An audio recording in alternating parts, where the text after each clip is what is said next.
Hey everyone, continuing my top 30 favorite films countdown. At number 26, I have Days of Being Wild from 1990 by Wong Kar-Wai.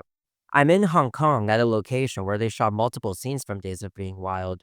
I actually shot this during my honeymoon about a year ago, and at this time we were both tired from not getting any sleep the previous night due to a very late flight, and I was literally sick. Under these circumstances, my wife must have thought I was crazy to drag her to the seemingly random street off in the corner of Hong Kong with hardly any people around, no matter that this unassuming little slice of road plays a crucial role in what was voted the third best Chinese language movie ever made. In fact, this location might be the single most memorable and evocative space in the whole movie, and I wish I could have stayed longer and taken it in more, but I didn't want to torture my wife, and this is a fairly busy street after all. Well, hopefully the footage I have can be taken as a small but precious memory, which is fitting in talking about a film where the fleetingness of memories is so lusciously evoked. Its director, Wong Kar-Wai, is someone whose films I greatly admire, enough for me to currently regard him as my second favorite director. Perhaps the biggest reason for this is that to me, he's the most romantic of all directors, but hardly because of typical romantic scenes, of which there are very few in his work. Rather, he shows people who are in love, but are isolated and feel a tragic sense of longing. In other words, it's all about the feeling of romance that can't be had, which is ironically almost more romantic. I think most people tend to think of In the Mood for Love in this respect, but the sense of longing is also strong in Chungking Express, Happy Together, 2046, Fallen Angels, and so on.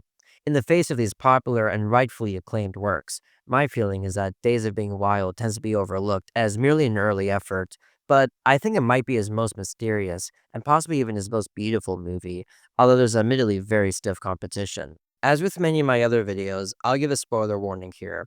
If you don't want to know what happens late in the film, then you've been warned.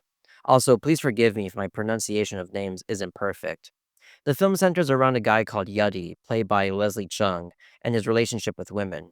The first is So Lai Jun, played by Maggie Chung, a woman who works in a soccer stadium who he gradually seduces, but who leaves rather quickly.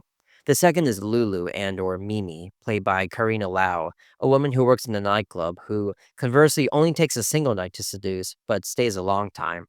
In a word, he treats them both horribly. Not because he's abusive or anything like that, but simply because he has little regard for them. They both love him, but he doesn't love either of them.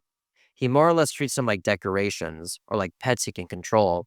When Zhou Zhan asks if he would marry her, he bluntly says no, to which she leaves and says that she's never coming back. He barely bats an eye as she leaves him for good, focusing on combing his hair instead. He's even worse when it comes to Lulu, especially when he forces her to scrub the floor as he silently watches over her. In the same scene, Lulu offers to get a job to support him, and his response is to coldly and cruelly kick her out. Of course, this isn't nice behavior, and the film makes no excuses for it, but something runs deeper in him that might explain it. Yeti was raised by a woman called Rebecca, played by Rebecca Pan, who is not his real mother. She's a former escort who was paid by Yeti's mother to take care of him, and she continues to pay for his lifestyle as far as we can tell. Yet the relationship is strained because she refuses to tell him his mother's identity, despite him desperately wanting to know. This lack of knowing where he comes from, essentially who he is, leads to him living in such a carefree way. His main philosophy revolves around the story of a bird who has no legs, which dies if it ever lands on the ground. In a way, Yeti feels like he has to be free and not settle down into a loving relationship, even if it makes those around him suffer. And really, part of what separates this movie in particular, apart from some of Wong Kar-Wai's other works, is his focus on the people around the protagonist, the supporting characters. The romantic feeling he specializes in that I mentioned earlier doesn't really extend to Yeti very much, as his lack of identity contributes to him arguably not being capable of love, at least until the very end. But that's not the case with the other characters. Solai Jun, for example, strikes me as one who idealizes romance the most. She has to be gradually seduced and leaves Yeti when he says that he wouldn't marry her. She later returns to his place because she can't quite get over him, displaying signs of unconditional love when she says that she wants to stay with him, despite him not being a great partner. She reveals shortly after to someone else that she keeps thinking of him because she's away from home and unhappy. Another case of someone who has lost her identity. In this case, she's not where she belongs. Finally, she does eventually get over him, having realized that life with him is a dead end. She seems mature and understands herself, unlike Lulu, who's much more naive in comparison. She's not an airhead or anything like that. In fact, she's also very likable, but she makes a mistake of falling in love with Yudi and wanting to stick it out regardless. She practically knows what he's like from the outset. When she gives him her number and asks him to call her back, she immediately says that he won't call her. Yet she stays with him for a long time in the face of his lack of reciprocal love. She feels a deep connection with him to the point where it's like he's a part of her identity, even though he doesn't feel the same about her. Rebecca is another sad figure herself. She still tries to live in her glory days as a high end escort, so she gives herself to younger men that steal from her and drive her to drink. But more importantly, she desperately wants Yeti to remain a part of her life. She's raised and taking care of him as if he were her son, which explains why she refuses to tell him about his real mother. She says that she'd rather Yeti hate her than leave and forget her. As a son she never had, he's clearly part of her identity that she wants to hang on to. The other major character I haven't mentioned yet is a police officer played by Andy Lau. He's just a supporting character, but Wong Kar-Wai gives great weight to him and a sense of romanticism that makes him possibly the beating heart of the movie for me. He has a night beat, and while on duty he meets So Lai-jun as she returns to Yeti's apartment. He meets her again outside, on the street that's in my video, except in the movie there's a telephone booth that's not here in real life, and he gives her money for a taxi. They meet here again another day, and it's here where they go on a little adventure together. She tells him about her past, he tells him about his past, she confides in him her situation, and he gives her advice, and so on. After this little journey at night, it'd be hard not to fall in love, and so we can tell that he does, while always being respectful and not expressing how he really feels. He offers to talk to her any time, and says that she can call him at this phone booth, because he's here every night. He acts as a great contrast to Yudi, a character who was able to be in a relationship with So Lai-jun, but he didn't show much respect for her, whereas a police officer is truly in love with her, endlessly and hopelessly waiting for a phone call from her that he himself thought would never come. He also has identity issues, wanting to be a sailor, yet having to be a police officer in order to take care of his mother. Another character who is more minor is Yeti's friend, Zeb, played by Jackie Chung. We don't learn all that much about him, except for the fact that he's kind of obsessed with Yeti, always hanging around him and climbing up to his room through the window. We can also see that he's in love with Lulu. He first meets her properly as she leaves Yeti's place and gives him a dance. We can tell that he immediately falls in love as he leans back to the music after she leaves. Finally, there's an extremely minor character who appears later that I don't even remember being there until my latest viewing. She's credited as being a hotel maid, and she's attracted to the police officer. The first time she approaches him in his room, we don't know what happens, but the second time she gets rejected. I don't think she has anything to do with the rest of the movie beyond this, but she further adds to the feeling of being in love and not being able to do anything about it. As we can see, every character in Days of Being Wild is apt to either be in love with somebody or having some kind of identity crisis due to lack of love and or belonging. Let's see how Wong Kar-Wai resolves other situations. And again, spoiler alert. Rebecca finally gives in and tells Yeti who his mother is. It's a rich woman who lives in the Philippines, and so he leaves to go find her. This is the last we see of Rebecca, with her sense of identity having left her. Yeti leaves Zeb with his car, but he sells it because he didn't look good in it like Yeti did, and gives the money to Lulu so she can go to the Philippines to find Yeti.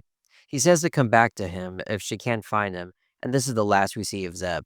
He's lost both his friend who he worships and the chance to be with the girl he loves. As for Yeti himself, when he goes to his mother's mansion in the Philippines, she refuses to see him. He still doesn't know what she looks like, which is all he wanted to know, and so he has virtually no identity whatsoever, becoming a man with nothing to lose. While overseas, he meets a police officer who, never having received a call from So Lai-jun, becomes a sailor after his mother dies. Neither of them know who each other is, that they both have a connection with So Lai-jun, and they become brief companions. In short order, Yeti gets in bad with criminals and ends up being killed on a train. Afterwards, we see Lulu searching for Yeti in the Philippine hotel he was staying at, not knowing that he's dead. Her journey is already at a dead end without her even realizing it. Next, we see Soleil-Jean alone at work, reading a newspaper. She closes the window. We then go back to the phone booth, and the phone rings, but no one's there. She called the officer, either because she's fallen in love or because she's having a bad day. We don't know why, but he's not there to answer. He said he'd be there every day, but little does she know that he's long gone. Everyone in the film has either lost their identity, along with any sense of self, lost their love, or in the case of Yudi, lost his life. To me, this is breathtakingly romantic in a way that no one could pull off better than Wong Kar-Wai. One of the ways he makes this so romantic is found in the dialogue and poetic conceits this movie offers, most of which come from Yudi. The most memorable example comes at the beginning of the film, as Yudi seduces Soleil-Jean. He tells her that she'll see him in her dreams. Who says that? The next day, she says that she didn't see him, to which Yeti says it's because she didn't get any sleep. Is he a magician or something? Already we're completely hooked in the film's poetics. Yeti further gives his famous 1 minute friends speech, where he determines that at the current time, April 16th, 1960, 1 minute before 3 o'clock, there were people who spent time together. That 1 minute in history is crystallized forever, and is something neither of them will ever forget. Yeti remembers it as his moment of death, and Soleil is forever haunted by it. The way he seduces Lulu is also smooth, by giving her one earring and enticing her to come to him with the second one. While in his apartment, he clamps her nose to see how long she can hold her breath, and kisses her right when she opens her mouth to gasp for air. When he tries to meet his mother and she refuses to see him, he confidently walks away without turning around so that she doesn't see him, wanting to return the favor. These poetic touches also show in his mean streak. When Lulu is about to walk out, he tells her to never come back if she steps out the door. Later, he kicks her out of his apartment by pretending that they're going to see a movie, leading her out and suddenly closing the door on her. He also proclaims that he won't know which girl he loves the most until his death. Even if we don't like the character at times, we have to admit he's more than just a player, resembling a wise old mystic at times, which of course in reality he's not. On his deathbed, or death chair in this case, he realizes that the legless bird which he found himself as was always a dead bird that never went anywhere. But the fact that he could come to this conclusion is also a sign of wisdom. This poeticism gives the romance a unique feel that's unmistakably Wong Kar-Wai style, and I'd argue that it's at its best in Days of Being Wild. What's also at its best, or near best here, is the aesthetic beauty of the film, which is just as important to the romantic feeling as anything else. This is almost certainly Wong Kar-Wai's most dreamlike movie. When thinking of In the Mood for Love, you may think of the color red, and when thinking of this movie, you may think of the color green, which is beautifully accentuated in the recent 4K remaster of the film, the version you have been seeing in this video. It's a dark kind of luscious that just totally envelops you and underlines the romance. The settings themselves also do a lot to contribute. Wong's portrayal of Hong Kong is a very intimate one. Never do you get the sense of the world apart from the characters. We always see the soccer stadium where Soleil works empty. We only very briefly see other people in the restaurant where they go. We stay inside Yeti's wonderfully cramped apartment much of the time. The streets are deserted, and so on. Take the street I went to in this video. It feels like a totally normal, small slice of street in real life, apart from the foliage. But to see how utterly transformed it is in the film, is to see what great art can do. I couldn't believe that it was the same place at first, as in the movie it feels much bigger, more expansive, a place of dreams. Wong Kar-Wai and his cinematographer Christopher Doyle achieve these effects through tremendous use of light and shadows. Just look at this random shot in the apartment, for example. It's perfectly lit so we can see everything just enough, yet has pockets of deep shadow in the background and on the right side of the frame. It feels like the whole world is in this apartment, and they're the only two people in it. Or on the train near the end, where it feels like they're the only two people on the train as they discuss death. Or take this shot in the lobby of the apartment where Lulu dances for Zeb. It's only them two, and the light from the outside almost makes it look like a stage. Also, is it daytime? It is logically, but it doesn't feel like it. It kind of feels like a dreamy in-between state. Or take this scene from much later. What time does it look like this is? Practically the whole movie has a sense of otherworldliness, and the effect of this when combined with the evocative Spanish-inflected music he loves is magical. There are also countless directing decisions that leave a lasting impact beyond just the wonders of the film's look, such as when Yeti's dying at the end. We only see the conversation by looking at the police officer.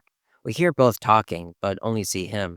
It isn't until he presumably dies that we get a reverse shot to look at him, and the effect of this is powerful. There's the unusual camera move when Lulu leaves Rebecca's apartment after visiting her. It backs up, then continues to back up after it cuts back to reveal that someone was in the room hiding the whole time. There's a cut to this flashback right after Yeti gets shot, where we see a great camera move circling around this railing. In this flashback, we hear narration by Rebecca, and shortly afterwards, we hear very brief narration by the police officer. Not to mention that we hear Yeti's narration at a few different points throughout. Then there's a sudden shift to an action film late in the film that catches us off guard, which actually prepares us quite nicely for some of Wong Kar-Wai's other films he will make after this. More subtle is his quiet mastery of dynamic, tight close-ups that make this an extremely sensual film like few others are. Now for my favorite moments, I'll talk about my two favorite shots in the film. First is what's debatably the most famous scene in the film.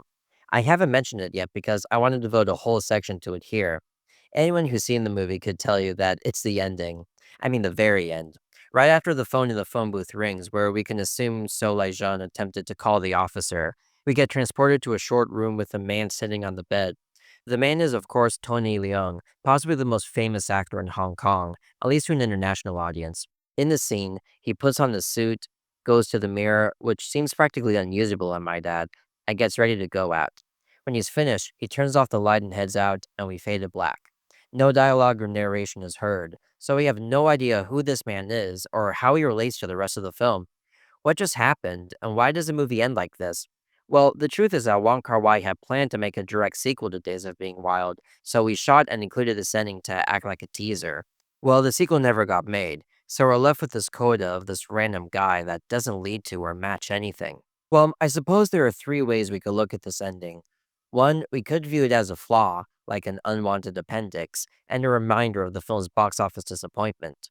Two, we could view it as indeed a teaser for Wong Kar-wai's later In the Mood for Love and 2046.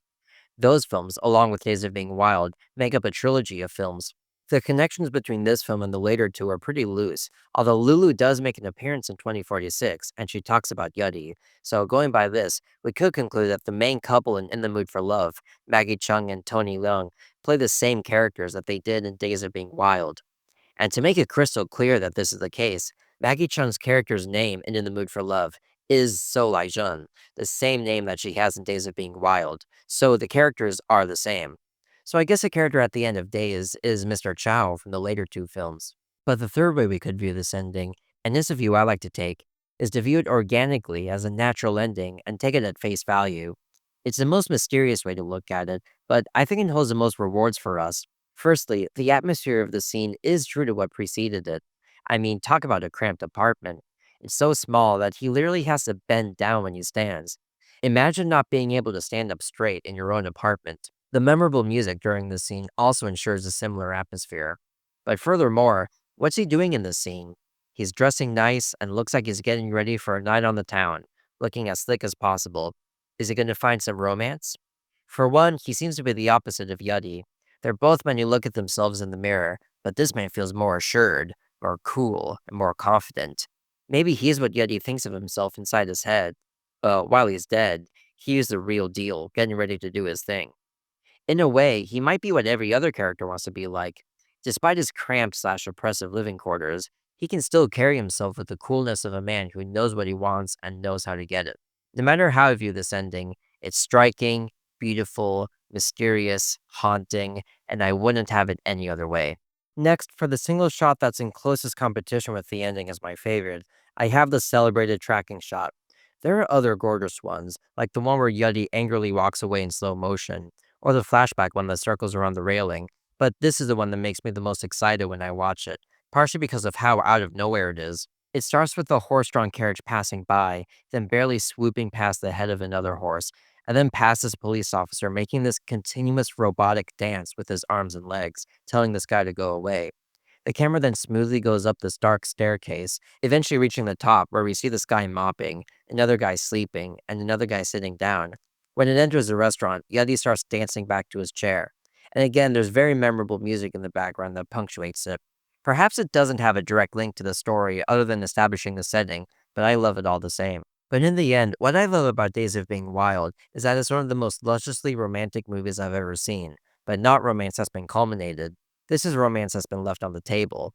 Wong Kar-wai does the subject better than anyone, and this might be his finest hour in this regard, due to the very moody and original spaces the characters inhabit, giving this incredible feeling of emptiness and isolation from the world.